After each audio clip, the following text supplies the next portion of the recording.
Hi, good afternoon. I'm glad to be here to introduce our group's recent work on virtual machine introspection and specifically on how to perform introspection at hardware native speed. This work is done in collaboration with the rest of the authors. Xuhua Ding was here when he was mostly working on this when he's exchange student. Before he joined Georgia Tech. So I just want to make that clear. There are four parts in this presentation. First, I'd like to describe the problem that we are concerned about before I move on to the design, implementation, and evaluation of a new system that's designed to specifically address the problem. So let's begin with the problem. The problem we consider is that in a scenario where we need to introspect the kernel space objects in a live, untrusted virtual machine, we want to perform the introspection from outside of the virtual machine so that there's minimum interference or because the virtual machine is untrusted, we want to avoid that the VM realizes that it's being introspected. So this scenario is a typical and useful one because when people are really interested when they want to list the running processes or loaded modules in certain untrusted virtual machine. The problem arises because we want to perform the introspection from outside of the VM, and that means the target VM and the target objects and the VMI2 runs in different address spaces. So the VMI2 cannot just take the address of the object and assign it to a pointer and dereference a pointer to get the content of the object. It needs to perform certain additional steps in order to get the content. So here's an example. Let's look at this example to realize the additional steps. So here we have a live target VM. It has a task struct at C00100, a typical kernel space address, which is mapped by the guest page tables, the EPTs, all the way to the physical memory. And the task struct happens to be at address FE000. And the VMI2 lives outside of the target VM, and its goal is to read the content inside this task struct.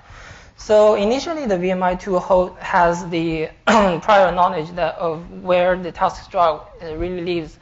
So in order to do that, it first needs to walk the guest page table to translate this virtual address inside the target VM to the corresponding guest physical address, which is 1000, typical kernel space mapping.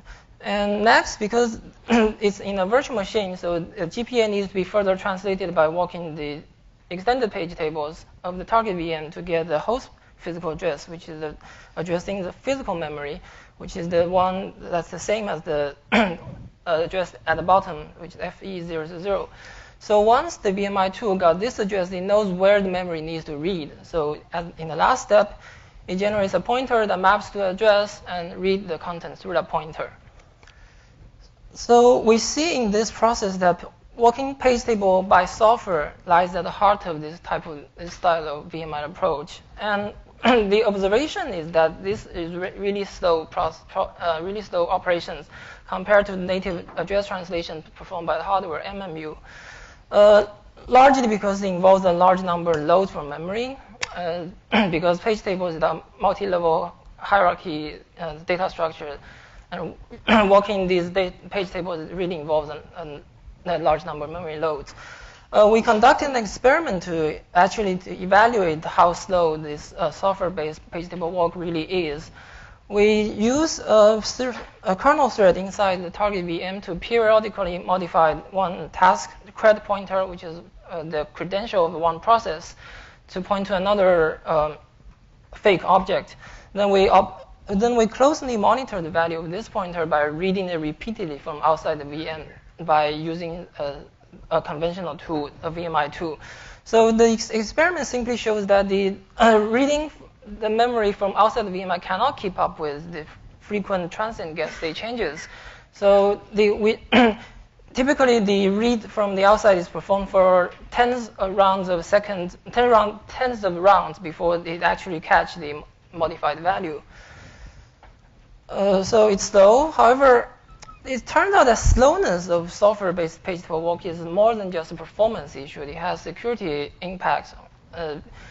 It has security impacts because the mapping consistency with the target is not maintained. A hidden assumption here is that we want to we want to read something inside in another address space. So the translation we use should be the one that's currently used by the VM, the address space that the object currently resides. There are three reasons to this. The first reason is that existing approaches simply use any mappings, any guest page tables, to be more direct. Typically, it uses the page tables that can be found at priorly known addresses, such as the init PGD symbol, which is the kernel page table inside the kernel target. Next, the current VMI approaches also suffers from this slowness problem because the guest page, the guest kernel can make transit changes to the GPT while the VMI2 is walking the page table. So here we see that the VMI2, by walking the page table, it fetches the result of GPA 100. And while the VMI is doing this, the kernel inside the target VM can happily just modify one of the page table entry to move the actual task struct that's mapped to the virtual address to be the one that's 0200, which is different from the result that's got by the VMI2. Lastly, the VMI2, the current VMI2s are actually aware of these performance disadvantages, and so they typically involve rather aggressive caching techniques. They not only cache the data that's read from the target VM, they also cache translation results, which basically gives up consistency for the purpose of efficiency, because the translation, once you use the one translation, the next time when you encounter the same virtual address, it's going to use the same translation result that's the cache from last time. However, the translation can well be modified when the introspection happens in the second time.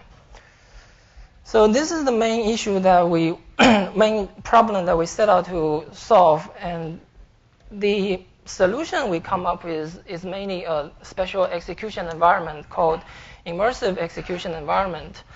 At the architecture level, it's Immersive execution environment, short for IME. So it's just a short acronym we assign to it. IME at architecture level is essentially a special VM created on demand by virtual machines, by VMI applications. As shown in the diagram on the left, it's scheduled by the hypervisor to run side by side with the target VM that it needs to introspect. It consists of only one virtual CPU and a small amount of memory for its own code and data. Inside the IME environment, it hosts a special piece of code called IME Agent that actually performs the introspection. And with this piece of code, the IME Agent, the environment acts as a memory access engine for other VMI applications. So this memory access engine has three features, which it only performs read. It does nothing else, only read memory on behalf of a introspection application, and you read memory at native speed, including address translation, all done by hardware. The page table it uses is also consistent with the one that's in the target at any moment. So now the question is, how do we design the environment to achieve all these features? The basic idea is to construct the environment with the twisted address mappings. We did two things specifically. First, we cloned the CR3 value from the guest, and we use the same CR3 value inside our own environment, so that the consequence is that the virtual to guest physical mappings are the same as the one that's currently used by the target VM. However, doing this only is not enough because it's a virtual machine, and if you only using one level of address translations, all the translation will not finally arrive at the target frame that we need to introspect. So we also cloned all the EPT mappings from the EPT for the target VM into a separate set of EPT that's only used for IME itself. And we restricted the access permission inside the cloned EPT to avoid accidental modification of the guest state. The end result of this idea is that any VA, any virtual address is translated in the same way in both environments. So here we see the same, the virtual address of the task struct as shown just now. is translated to the same GPA because the MMU walks the same guest page tables. And because the EPT in both environments has identical mappings, they will finally result in the same physical page frames. The idea is rather straightforward. However, to make it really useful to do real introspection, there are a few implementation issues that we need to address before we can do it. If all the mappings are set up as in the previous slides, every page in the virtual address space is mapped to guest space. And that left us with no room for our own code and for our own data. But we do need space to run our own code. And we do need space to interact with the VMI applications. And one obvious solution is to swap out some of the physical frames used by the guest VM to store our own code and to store our own data. But that's really not an ideal solution because that, again, changes the state of the target VM. The target VM may realize that it's under introspection. We also want to avoid touching the guest page table because, again, that introduces changes. So what we did is to split the GPA space of the IME environment. We modify some of the mappings in the EPT for IME to redirect some GPA pages to point to our own code and data pages. So that now we have certain virtual addresses that's mapped to these GPA pages. Then we can run address space. We can run our own code and we can access our own data from that virtual address. However, another issue that introduced by this technique is that those pages originally mapped by these redirect EPT pages are no longer accessible.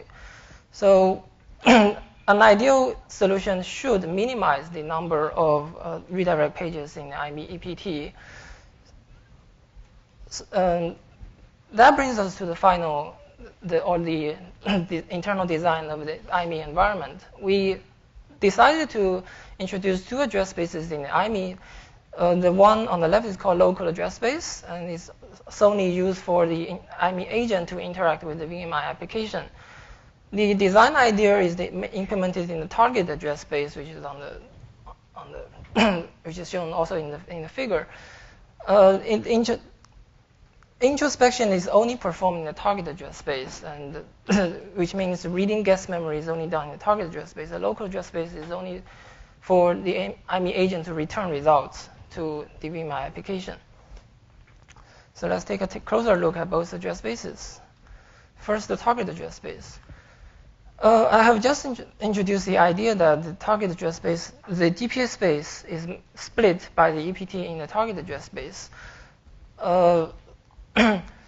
We also reduce the permissions of the EPT's mappings in the target address space.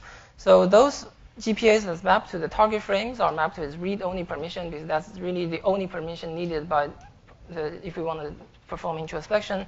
And the permission given on the redirect page is execute only because that's a page that maps our own code, and the only permission that's needed for execute the code is execute permission. So with this setup, there are only two possible kinds of translation that can happen in the target address space. The first kind is you can do instruction fetch, with code come from the code page, or you can do memory read with content come from the target frames.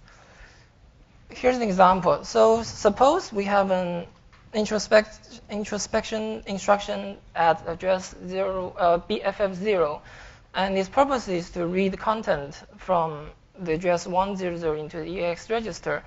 So the CPU needs to first fetch this instruction before actually executing it. So instruction fetch happens in the translation used during instruction fetch is in a way that's currently shown in a figure. So the CPU uses CR3 to find the guest page tables, which then goes to the EPT that maps the code page before finally fetch the instruction. Afterward, the CPU is going to execute the instruction, so it's going to perform the memory read. The translation in this process is similar to the one, but they use different EPT mappings in the IME target address space. So it goes, again, it uses CR3 to locate the GPT page tables to translate to guess physical addresses before the EPT finally translated to the target frame to do the final, the introspection. So let's look at local address space. The purpose of introducing the local address space is to minimize the number of redirected pages and target address space, because we really want to minimize that to introduce interference in our introspection.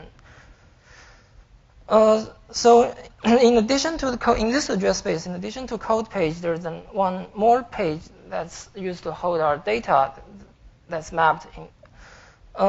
These two pages are the only two pages mapped in the local address space.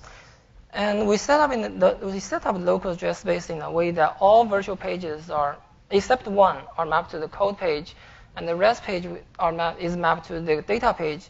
With this setup, we allows the agent to be executed from almost from anywhere. We do this because we do not know before the introspection happens where we should load the agent. What is the address that we need to load the agent? And why I'll talk about the reason why we don't know the reason when I talk about the IME agent. Here we just know that we just need to know that the address-based mapping is set up specifically for that purpose. So again, here's an example of the address translation in the local address space. Since there's no GPT space splitting, so the address translation happens as if it is a normal virtual machine. So both instruction fetch and memory access are translated in the same way through the guest local page table. The EPT for IME finally arrives at either the data page or the code page. So let's look at the IME agent next. The IME agent is the only code that runs inside IME. It resides within one page and is self-contained in the sense that it does not depend on any other external code or library. The IME agent is position independent because we don't know the load address, so it needs to have the capability of executing from almost any address. The IME agent is also granted with ring 0 privilege because there are two address spaces, and the IME agent is actually the one that needs to switch the address spaces. So, and doing that is a privilege operation, so IME agent is granted ring 0 privilege. Here's the reason why we don't know the initial load address of the IME agent. Because we directly reuse the guest page table from the target frame. So the address that the IME agent is going to be mapped needs to be mapped executable in the guest page table. So the hypervisor just simply use the page that the current IP points to, and since the current IP happens to be anywhere, then because of this, we don't know the reason why the agent is loaded. We don't know where the address is where the agent is going to be loaded. And the IME agent, here's a simplified pseudocode of the IME agent. The IME agent's execution straddles between the two address spaces. It starts out in the local address space. So in line 1, it fetches one introspection request from the data page and stores it in the EX register. Next, it switched to the target address space by loading a CR3 register with the CR3 value provided by the hypervisor. So afterward, the IME agent is already in the target address space, so it simply performs the memory read on the address that's stored in the EX register and temporarily hold the result in the flow point register. After the read, the IME agent switches back to the local address space in order to return results to the VMI application. So it loads again CR3 register with the value of the special CR3 page table root. Afterwards, it's back in the local address space again, so it just simply writes the result onto the data page. And the one round introspection is finished. There are a few issues that's inherent to this design because one of it is the issue that we call the blind spot. The blind spot refers to the situation that because one page, which is the code page, in the IME GPA space is redirected. So the original physical frame that's mapped at that redirect EPT entry is no longer accessible. So any virtual address that's mapped to that guest physical address can no longer be reached. So let's again use this example of task struct to illustrate this point. So initially, the task struct is mapped by the GPT to the guest physical address at 100, and is mapped next is mapped to the target frame where the task struct really resides. However, if it happens that we decided to redirect this page to our own code, now this virtual address C00100 actually points to our own code. So reading on, if any attempted to read the task struct at this address, finally land on our own code page, which is not really what we intend to do. This issue cannot be eliminated with our design because in the end we do need certain space in the GPS space to be redirected to run our own code. So we only set out to detect this situation when introspection is happening on the blind spot. Recall that we map this EPT entry with execute only permission. So if any read happens on this guest physical page, it will trigger a EPT violation, and the hypervisor will be able to catch the exception. And in that case, the hypervisor simply reload the agent to a different address and try the introspection again. There's a more detailed discussion on this issue in our paper, so if you're interested in the other details, please refer to our paper. So in summary, the advantage of this design is that it accesses guest memory at native speed, because both memory read and address translation is performed at native speed by hardware, and at the same time, the page tables and related translations are kept consistent with the current one in the target. Also, in fact, in addition to the page table mappings, we also synchronize the CR3 values when there's introspection ongoing. Again, because due to time constraint, this detail of how we synchronize CR3 values is not included in this presentation. Please refer to the paper for further details. So next, let's move on to the implementation and evaluations of our design. We implement a prototype of IME and on top of KVM Linux, and all the changes are confined within the KVM module, and we added about 1,400 source line of code. We added 2 new I/O controls at the interface to user space for the VMI application to control this environment. In order to optimize the performance of the IME, we also optimize the code path that handles IME-specific VM exit events. The original code path that handles VM exit in KVM is rather lengthy, and we want to avoid that performance cost caused by the long code path. We crafted a few introspection agents, and all the agents consist of specially crafted assembly code. All this code within one page, and each agent consists of a few tens of instructions each. The code is written in a precision-independent way, and we also allocate one data page for exchanging data in the VMI2 as part of the agent. So in our evaluations, we use libVMI as the baseline. libVMI is the only open source tool that provides the functionality of address translation and also memory access to the VMI tools. libVMI is also a cross-platform tool, and it serves as the building block for various other tools such as Volatility. If you heard of Volatility, is a Python introspection framework. And at a low level, it uses libVMI as the memory access engine. And our experiments are carried on a quad-core i7 Intel CPU, 4 GB of RAM, and each guest VM is configured with 1 GB RAM and 1 virtual CPU. So now let's look at the figures. We first measured the time for an IME to launch and to activate. The launch time for IME means the time taken for the hypervisor to prepare all the relevant data structures, such as its own EPT and the vCPU states and all relevant structures. And it shows that IME takes about 97 microseconds to launch, while libVMI takes about 100 milliseconds. IME here shows 1,031 times speed out compared to the pure software-based solutions such as libVMI. The activation time means for means time taken for launch, but not running IME to begin execute agent code again.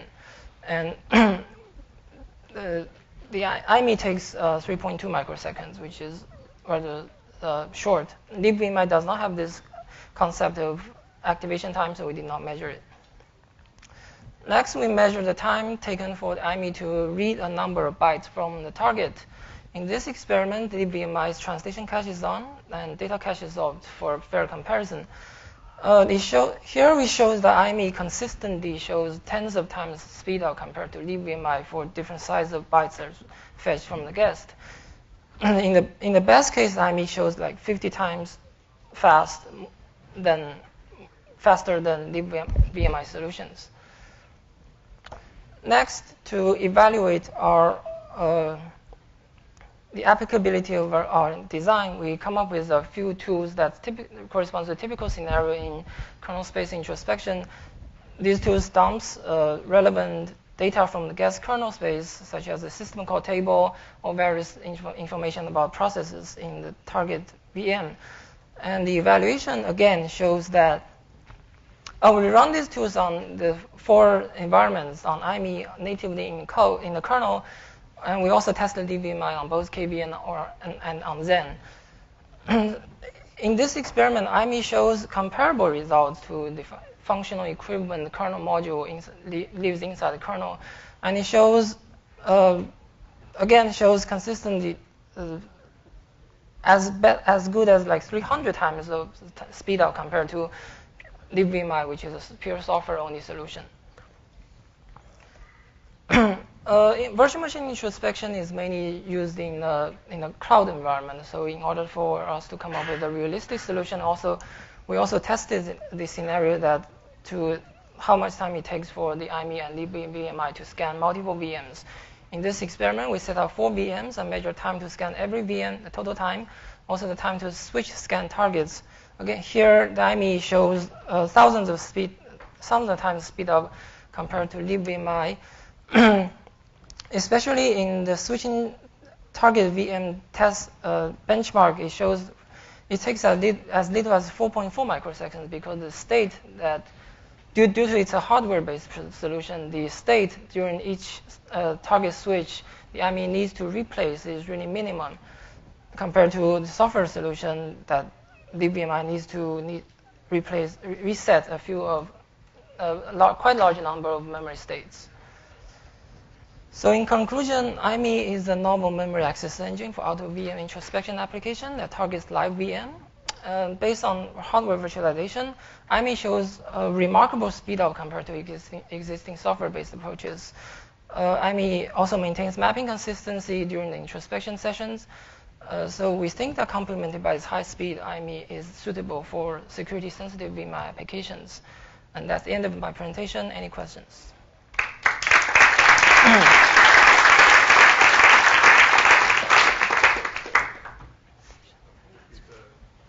Please come up to the microphone. Hi, Petros Maniatis, Google Brain. This is very cool and very smart. It's a very complicated thing, and you managed to make it fast, which is awesome. What I was trying to understand was the criterion you set out in the beginning was to make the introspection non-detectable by the guest that's being traced. And clearly, if you're intercepting every change of CR3 of the page table, there will be some timing effects.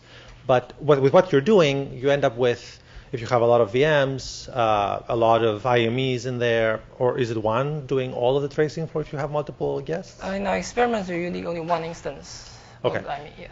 So have you figured out, other than making it super fast compared to what was there before, if it's still detectable? So do you have changes in how much TLB you can use? Are you ending up with more pressure on the TLB or on the caching or things like that? Or you weren't trying to get sort of very low detectability, but you were just trying to make it faster? What was your criterion of success exactly? The criteria here is actually performance, but we do take consideration about what we call transparency issues. Here, in order to fetch the initial load address of the IME agent, we use a hypervisor. The hypervisor needs to fetch the current IP register value. And we actually come up with a few ways. That's one way that the guest VM can realize that this under introspection. So we actually come up with a few possibilities. One possibility, the hypervisor can send an inter-processor interrupt to the guest VM, or the hypervisor can simply wait for a natural VM exit to happen. So at that moment, the hypervisor fetches the value of the IP. We also consider the transparency issue in all other aspects of design. Then we do not want to touch the guest page tables. We simply clone the EPT from the APT from the target VM. We also do not want to just inject our code and data into the target VM. So that's also, I would say that's one of the priority, but it's not top one. Top one is on performance. Very cool. Thank you. No problem. Other questions? So I have one. Again, very cool work. I guess one of the obvious questions is this question of the blind spot, right? So one thing that you mentioned is that if you do detect that there's some blind spot access taking place, that you remap, right? Yeah. So did you take any pains to kind of make that unpredictable from the viewpoint of the potentially compromised OS on the other side, or is it the case where the OS can continue to do this and then continually take advantage of the blind spot in some way to hide its execution? The blind spot only happens at the code page, and we sort of because the code page then depends on the current IP register value that at the moment of the introspection, and because that value, well, if it gets control that value, I guess. So I think no, really. Okay. Any other questions? All right, let's thank the speaker.